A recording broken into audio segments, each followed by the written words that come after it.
तो ये एक बहुत भावनात्मक क्षण है मेरे लिए कि मैं आज आपके यहाँ सामने खड़ी हूँ, इसी मंच पर, इसी मैदान पर, उसी तरह के मौसम में। और आज दिल से अपने परिवार के तीनों पुश्तों से मैं आपको धन्यवाद देती हूँ कि जब इंदिरा जी का सबसे मुश्किल संघर्ष का समय था तो यहाँ की जनता चिकमगलूर उसके साथ खड़ी रही, आप खड़े रहे और आपने उनका साथ नहीं छोड़ा। ये भाषण प्रियंका गांधी ने बारिश के बीच 26 अप्रैल को भरे मंच से चिकमगलूर की जनता को संबोधित करते हुए दिया था। इस भाषण में प्रियंका गांधी दादी इंदिरा गांधी और चिकमगलूर के खास रिश्ते का जिक्र कर भावुक भी हो गई थी। और प्रियंका का यही वो भाषण है जिसने इस सीट का पूरा चुनावी गणित ही बदल दिया। कर्नाटक में कांग्रेस की आंधी में चिकमगलूर की सीट भी बीजेपी गंवा बैठी। कर्नाटक के चिकमगलूर विधानसभा क्षेत्र से बीजेपी के दिग्गज उम्मीदवार सीटी रवि की हार हुई है। दरअसल इस बार चिकमगलूर सीट पर जीत के लिए कांग्रेस पार्टी की ओर से एडी चोटी का जोर लगा दिया गया था। राहुल गांधी से लेकर प्रियंका गांधी तक तमाम नेताओं ने चिकमगलूर में बड़े स्तर पर प्रचार किया। इसका नतीजा ये रहा कि चिकमगलूर पर 2004 से काबिज बीजेपी के हाथों से इस बार सत्ता निकल गई। बीजेपी के राष्ट्रीय महासचिव और चिकमगलूर सीट से 4 बार के विधायक रहे सीटी रवि को कांग्रेस के एचडी थमैया ने हराया।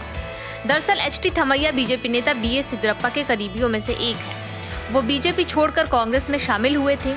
चिकमगलूर सीट पर कांग्रेस और बीजेपी के बीच कांटे की टक्कर देखने को मिली है। अगर वोट की बात की जाए तो इलेक्शन कमीशन की वेबसाइट के मुताबिक एचडी थमैया को 85,000 वोट मिले, जबकि सीटी रवि को करीब 69,000 वोट मिले। वहीं अगर वोट शेयर की बात की जाए तो वोट शेयर के लिहाज से एचडी थमैया को 50% तो सीटी रवि को 46.53% वोट मिले।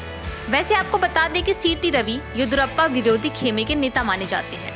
रवि राज्य के वोकालिगा समाज से आते हैं, हालांकि वोकालिगा समाज में उनका इतना प्रभाव नहीं रहता। सीटी रवि उस वक्त चर्चा में आए थे जब उन्होंने येदियुरप्पा को लेकर दिए बयान में कहा था कि वरिष्ठ बीजेपी नेता बीएस येदियुरप्पा की रसोई में पार्टी के टिकट तय नहीं होंगे। दरअसल चिकमगलूर सीट जीतने के लिए कांग्रेस लंबे समय से कोशिश कर रही थी। 2004 के बाद से उसे सफलता भी नहीं मिल रही थी, लेकिन पार्टी ने मिशन चिकमगलूर पर प्रियंका गांधी को उतारा और यहाँ उन्होंने 26 अप्रैल को विशाल जनसभा को संबोधित करते हुए इंदिरा गांधी के नाम पर जनता से भावनात्मक अपील की और जनता को भावनात्मक तौर पर जोड़ने की कोशिश भी की।